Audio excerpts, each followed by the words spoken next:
السلام علیکم ویورز، آج کا ہمارا عنوان ہے کہ بری موت سے بچنے کا ایک نبوی نسخہ۔ ویورز، اس سے پہلے کہ ہم اپنے عنوان کی طرف جائیں، آپ ہمارے چینل کو سبسکرائب، لائک اور شیئر کر دیں۔ تو آئیے بنا ٹائم ویسٹ کیے ہم چلتے ہیں اپنے عنوان کی طرف۔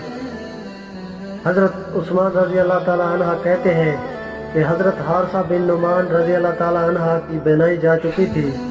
انہوں نے اپنے نماز کی جگہ سے لے کر اپنے کمرے کے دروازے تک ایک ایسی رسی باندھ رکھی تھی، جب دروازے پر کوئی مسکین آتا تو اپنے ٹوکرے میں سے کچھ لیتے اور رسی کو پکڑ کر دروازے تک جاتے اور خود اپنے ہاتھ سے اس مسکین کو دیتے۔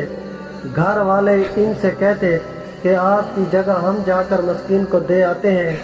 وہ فرماتے، میں نے رسول اللہ صلی اللہ علیہ وسلم کو فرماتے ہوئے سنا ہے کہ مسکین کو اپنے ہاتھ سے دینا بری موت سے بچاتا ہے۔